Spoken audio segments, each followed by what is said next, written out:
Assalamualaikum students, welcome to Improve Cyber. This is episode 2 of learning Kali Linux from basic to advanced. अच्छा, इस video में जो है ना हम एक दो बेसिक कमांड्स को कवर करेंगे। उसके बाद जो है हम फाइल सिस्टम के बारे में देखेंगे कि कैसे लिनक्स का फाइल सिस्टम वर्क करता है। तो जो बेसिक कमांड्स हैं वो तो हम टर्मिनल को अपडेट और अपग्रेड करने के लिए लिनक्स को यूज़ करते हैं। तो इसके लिए मैं जो है अपडेट करने के लिए कमांड यूज़ करूँगा sudo apt और अपडेट। तो जैसे ही मैं ये एंटर करूंगा तो ये मेरे से पासवर्ड मांगेगा। इधर मैं अपना पासवर्ड टाइप करूंगा। तो जैसे ही मैं पासवर्ड एंटर करता हूँ तो ये आप देख सकते हैं कि वर्किंग करना स्टार्ट कर चुका है। तो ये आई थिंक थोड़ा सा टाइम ले सकते हैं वर्किंग करने में और ये कंप्लीट हो जाएगा। अब ये इंटरनेट होना लाजमी है, तो इंटरनेट इंटरनेट से कनेक्ट कर रहा है और ये एक with in a few minutes ये कंप्लीट हो जाएगा। जैसे कि आप देख सकते हैं ये मेरा कंप्लीट हो चुका है। उसके बाद जो है अपग्रेड करने के लिए हम यूज़ करते हैं sudo apt और अपग्रेड। तो जैसे ही मैंने sudo apt अपग्रेड की कमांड एंटर की तो ये मेरे पास अपग्रेड भी हो चुका है। अब जो है हम अपना टर्मिनल क्लियर कर लेते हैं और उसके बाद जो है हम फाइल सिस्टम के बारे में थोड़ी सी बात करते हैं। अच्छा, फाइल सिस्टम में जो सबसे पहली कमांड आती है ना वो आती है pwd कमांड। तो pwd जो कमांड है वो हमें अपना एक पाथ शो करवाती है और ये शो करवाती है कि आप इस वक्त किस फोल्डर में मौजूद हैं। तो जैसे कि आप देख सकते हैं कि इस वक्त मैं काली फोल्डर में मौजूद हूँ जो कि काली फर्दर होम के अंदर मौजूद है। अच्छा, मैं चाहता हूँ कि मेरे पास जो है पता चले कि काली के अंदर कितने फोल्डर्स हैं। तो उसके लिए मैं कमांड यूज करता हूँ ls की। तो जैसे ही मैंने ls दिया, टाइप किया उसको, तो ये मेरे पास सारे फोल्डर्स और फाइल्स क्रिएट होके आ चुकी हैं। आप देख सकते हैं कि ये हमारे पास एक फाइल है और बाकी सारे हमारे पास फोल्डर्स हैं।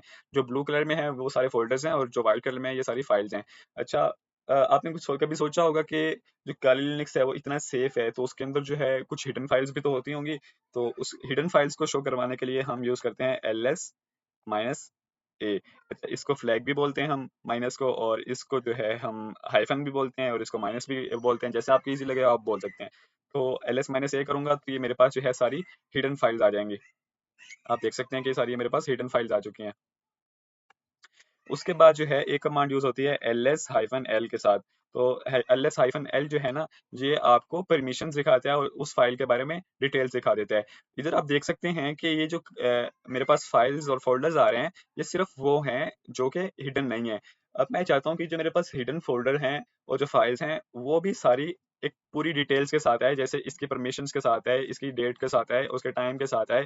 तो वो सारा जो है कंप्लीट है हिडन फाइल्स भी, क्योंकि ये जो फाइल्स हैं ये हमारे पास हिडन नहीं है। हमें कैसे पता चलेगा कि हिडन फाइल्स कौन सी होती हैं? तो जिन जो फाइल्स डॉट से स्टार्ट हो रही हैं, जो फोल्डर डॉट से स्टार्ट हो रहे हैं, ये हमारे पास हिडन होते हैं। और जो डॉट के बगैर स्टार्ट होते हैं वो हमारे पास हिडन नहीं होते हैं।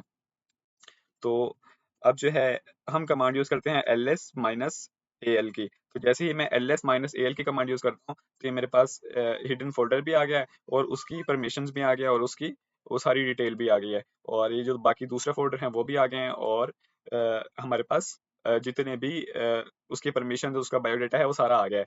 तो ये थी ls माइनस al कमांड। अच्छा, इस कमांड को हम दूसरे तरीके से भी यूज कर सकते हैं ls माइनस la करके। तो कोई इशू नहीं होगा। देख सकते हैं कि आप ये ls माइनस la किया तो मैंने वो दोबारा से वो ही उसने वर्किंग किया है। तो इसके बाद जो है हम एक कमांड यूज करते हैं ट्री की कमांड। तो ये जो ट्री कमांड है ये आपको बेसिकली ये बताती है, ये आपको एक स्ट्रक्चर दे देती है ना कि आपके पास कितनी फाइल्स मौजूद हैं और कितने फोल्डर्स मौजूद हैं, और जो फोल्डर्स मौजूद हैं उनके आगे अंदर कितनी फाइल्स हैं और कितने फोल्डर्स हैं, और उसके आगे कितने सब फोल्डर्स हैं। तो जैसे कि आप देख सकते हैं कि मेरे पास एक पूरा स्ट्रक्चर आ गया है। ये हमारे पास सारे मेन फोल्डर्स हैं और ये जो हमारे पास टेस्ट फोल्डर है इसके अंदर एक फाइल पड़ी हुई है, ये फाइल डॉट टीएक्सटी करके। तो ये हमारे पास एक फाइल है टेस्ट फोल्डर के अंदर और ये हमें इस एरो की से पता चल रहा है। और ये हमारे पास एक फाइल पड़ी हुई है hacker.txt। अच्छा, तो ये तो हो गया सारा फ़ोल्डर के बारे में कि कौन-कौन से ऑलरेडी पड़े हैं। ये हमने सब देख लिया है कि कौन-कौन से ऑलरेडी पड़े हैं, उनको कैसे चेक कर सकते हैं, उनके परमिशंस कैसे चेक कर सकते हैं, तो और उसका स्ट्रक्चर कैसे चेक कर सकते हैं, और ये सारी चीज़ें थी उस बारे में। अब जो है हम देखेंगे वो होगी फ़ोल्डर क्रिएट करने के बारे में। अच्छा, फ़ोल्डर क्रिएट करने से पहले हम एक कमांड और पढ़ लेते हैं, वो है cd कमांड। पहले मैं अपने टर्मिनल को क्लियर कर लेता हूँ क्योंकि इस तरह समझ नहीं लगती है। तो मैंने क्लियर कर लिया है। अब हम एक कमांड देखेंगे cd कमांड को। वो कमांड बेसिकली क्या करती है, वो आपकी डायरेक्टरी को चेंज कर देती है। cd यानी चेंज डायरेक्टरी। तो सबसे पहले मैं देखता हूँ मैं इस वक्त ऑलरेडी मेरे पास कितने फोल्डर्स मौजूद हैं। तो ये मेरे पास फोल्डर्स मौजूद हैं, ये वाले। और मैं देखता हूँ pwd करके कि मैं ऑलरेडी इस वक्त किस फोल्डर में मौजूद हूँ, तो ये उसने मुझे दिखाया कि मैं इस वक्त काली में मौजूद हूँ और मैं चाहता हूँ कि मैं होम में आऊँ। तो उसके लिए मैं अब cd कमांड यूज करूंगा, cd डॉट डॉट, यानी एक स्टेप पीछे आना है तो हम डॉट डॉट की कमांड यूज करते हैं। तो जैसे ही हम cd डॉट डॉट करेंगे तो हम pwd करके चेक करते हैं, तो ये हम होम में आ चुके हैं। इसके बाद जो है मैं दोबारा से चाहता हूँ कि मैं काली में जाऊँ, सीडी काली कर दूंगा। तो जैसे ही मैं सीडी काली करूंगा तो मैं जो है पीडब्ल्यूडी से चेक करता हूँ कि मैं अब किधर हूँ। तो अब मैं इधर दोबारा से काली में आ चुका हूँ। इधर मैं पहले काली में था, फिर मैं होम में आ गया और फिर मैं इधर काली में आ गया। ये थी हमारे पास सीडी कमांड। अच्छा, अब हम चाहते हैं कि मैं क्लियर कर लूँ। अच्छा, मैं अब हम चाहते हैं कि जो है ना हम फोल्डर एक क्रिएट करें। सबसे पहले हम ये देखते हैं हम किस फोल्डर में मौजूद हैं और उसके अंदर कितने फ़ोल्डर्स पड़े हैं। तो ये हम इस फाइल नाम के फ़ोल्डर में मौजूद हैं और इसके अंदर ये सारे फ़ोल्डर्स पड़े हैं। सॉरी, अच्छा, हम इस काली नाम के फ़ोल्डर में मौजूद हैं और ये हमारे पास सारे फ़ोल्डर्स और फाइल्स मौजूद हैं। तो अब मैं चाहता हूँ कि मेरे पास एक फ़ोल्डर क्रिएट हो, तो उसके लिए हम यूज़ करेंगे mkdir, यानी मेक डायरेक्टरी। तो जैसे ही मैं mkdir करूँगा तो इधर मैं एंटर करता हूँ फ़ोल्डर 1। तो ये मेरे पास ये जो फ़ोल्डर का नेम है ये आप कोई भी दे सकते हैं। तो जैसे ही मैं फ़ोल्डर 1 एंटर करूँगा ये मेरे पास एक फ़ोल्डर 1 नाम से एक क्रिएट कर देगा फ़ोल्डर। तो अब मैं देखता हूँ कि मेरा फ़ोल्डर क्रिएट हुआ है या नहीं हुआ, तो इधर मैं ls करूँगा, तो ये मेरे पास आप देख सकते हैं कि फ़ोल्डर 1 नाम से एक फ़ोल्डर क्रिएट हो चुका है। अच्छा, अब मैं चाहता हूँ कि मैं इस फ़ोल्डर को रिमूव करूँ, तो इधर मैं करूँगा rm folder rmdir remove directory folder 1। जैसे ही मैं rmdir करूँगा और फ़ोल्डर 1 करूँगा, तो ये हमारे पास रिमूव हो जाएगा। ls करके चेक करते हैं, तो यहाँ हमारे पास फ़ोल्डर 1 शो हो रहा था और अब हमारे पास फ़ोल्डर 1 शो नहीं हो रहा है। तो ये था फ़ोल्डर को क्रिएट करने के बारे में और रिमूव करने के बारे में। अब हम देखते हैं कि हम मल्टीपल फ़ोल्डर्स जो है वो कैसे क्रिएट कर सकते हैं और कैसे रिमूव कर सकते हैं मल्टीपल फ़ोल्डर्स। तो उसके लिए mkdir वाली कमांड यूज़ होगी क्रिएट करने के लिए। फ़ोल्डर 1, फ़ोल्डर 2, फ़ोल्डर 3, इस तरह आप जितने भी चाहें वो आप सब क्रिएट कर सकते हैं। तो मैंने एंटर किया तो मेरे पास ये फ़ोल्डर क्रिएट हो चुके हैं। तो अब मैं एलएस करके देखता हूँ कि वाक़ई में मेरे पास क्रिएट हुए हैं या नहीं हुए। तो ये देखिए, आप देख सकते हैं फ़ोल्डर 1, फ़ोल्डर 2 और फ़ोल्डर 3 ये क्रिएट हो चुके हैं। अब मैं इसको रिमूव करता हूँ, तो rmdir remove directory folder 1, folder 2 और फ़ोल्डर 3। तो जैसे ही मैं एंटर करूँगा, ये मेरे पास रिमूव हो जाएँगे। मैं एलएस करके दिखा भी देता हूँ आपको। तो ये मेरे पास सारे फ़ोल्डर्स रिमूव हो चुके हैं।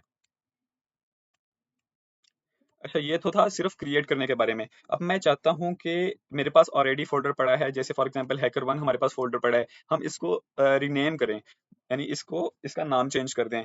तो अब हम क्या करेंगे, हम कमांड यूज़ करेंगे mv कमांड। जैसे ही मैं mv कमांड यूज़ करूँगा हैकर1 के साथ, यानी जो मेरे पास ऑलरेडी फ़ोल्डर है पड़ा है उसका नेम एंटर करूँगा और जो मुझे फ़ोल्डर का नेम रखना है मैं वो एंटर करूँगा। जो मेरे पास हैकर1 फ़ोल्डर है उसका मैं नेम रखना चाहता हूँ फ़ोल्डर 1। तो जैसे ही मैं एमवी के साथ उसको यूज़ करूँगा तो ये नेम अपडेट कर देगा। तो मैं आपको एलएस कमांड करके भी दिखा देता हूँ कि अब मेरे पास हैकर1 को वो फ़ोल्डर 1 शो करवा रहा है।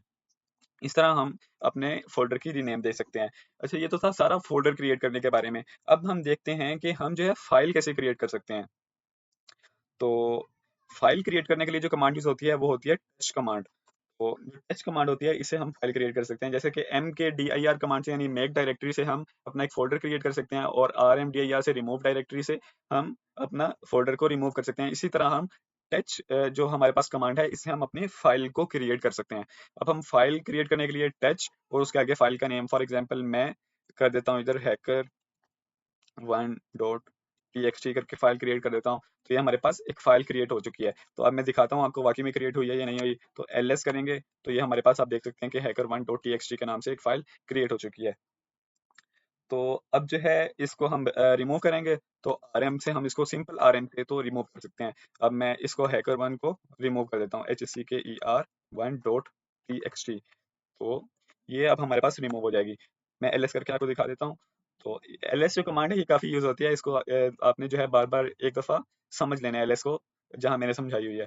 और ये देख सकते हैं हमारे पास पहले hacker1.txt नाम की फ़ाइल यूज़ हो रही थी, हमने इसको रिमूव किया यहाँ पे, और यहाँ पे जो है हमारी ये रिमूव हो चुकी है। अब मैं चाहता हूँ कि hacker.txt नाम की जो फाइल है इसको मैं नाम दे दूँ file1 के नेम से। तो इसके लिए हम कौन से कमांड यूज करते थे, mv रीनेम करने के लिए ना। तो इधर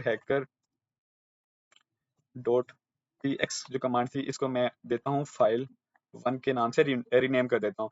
तो ये मेरे पास जो है रीनेम हो चुका है। तो अब मैं ls की कमांड से चेक करता हूँ कि वाकई में रीनेम हुआ है या नहीं हुआ। तो यहाँ आप देख सकते हैं कि ये file1 hacker.txt थी, ये file1 के नाम से रिमूव हो चुकी है, रीनेम हो चुकी है। अच्छा, आज के लिए सिर्फ हम इतना ही करेंगे इंशाल्लाह। बाकी जो है आने वाली वीडियोस में, एपिसोड में, आज काफ़ी टाइम भी ज़्यादा हो गया तो जो है आज के लिए हम इतना ही करेंगे। आप इन कमांड्स को जो है अपना स्ट्रॉन्ग कर लें और इसमें जो है प्रैक्टिस कर लें एक दफ़ा। तो जैसे ही आप प्रैक्टिस करेंगे तो ही आपको चीज़ों की समझ लगेगी। अगर आप प्रैक्टिस नहीं करेंगे तो आपको चीज़ों की समझ नहीं लगेगी।